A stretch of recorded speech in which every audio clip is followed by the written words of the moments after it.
Sebelum nonton video yang satu ini, jangan lupa subscribe dan pencet lonceng agar tidak ketinggalan updatean baru dari IDX Channel.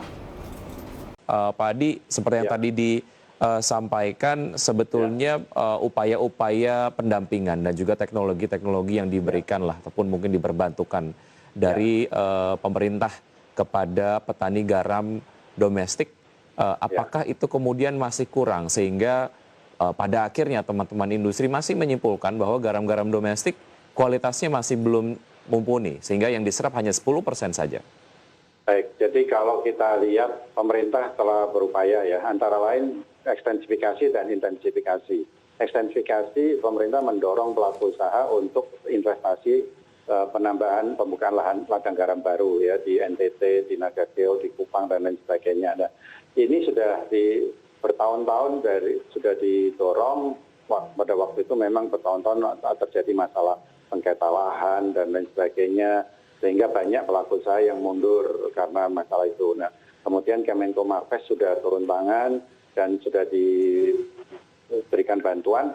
Akhirnya beberapa industri sudah mulai melakukan investasi sejak kira-kira 2 tahun lalu, dan tahun ini diperkirakan sebagian sudah mulai produksi.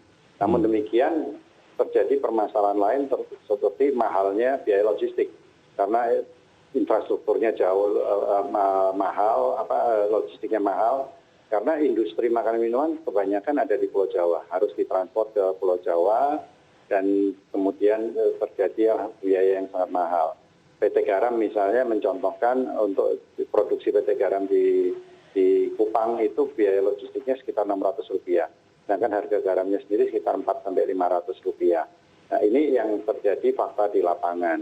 Nah, selain itu, pemerintah juga di daerah-daerah Jawa, terutama di Madura, pemerintah sudah melakukan intervensi teknologi dengan geomembran, dengan berbagai teknologi ini. Nah, namun demikian terus terang harus diakui bahwa masih belum memadai, ya, belum memadai karena belum massal seperti itu. Nah, ini yang harus terus diintensifkan. Menurut saya kita harus lihat teknologi yang tepat. Salah satunya adalah yang dilakukan di banyak negara itu melakukan proses penggaraman di ladang garam, ya. Jadi garam di atas garam atau sistem Portugis, ya.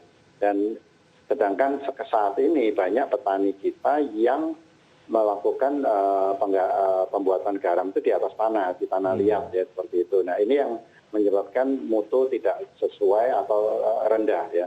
Apalagi di daerah Jawa Tengah, Jawa Barat itu memang kondisi alam dan kondisi sumber daya air lautnya tidak sesuai dengan kebutuhan industri, sehingga mutunya itu sangat jelek sekali, termasuk kadar NaCl-nya, kadar CANG-nya tinggi dan lain sebagainya.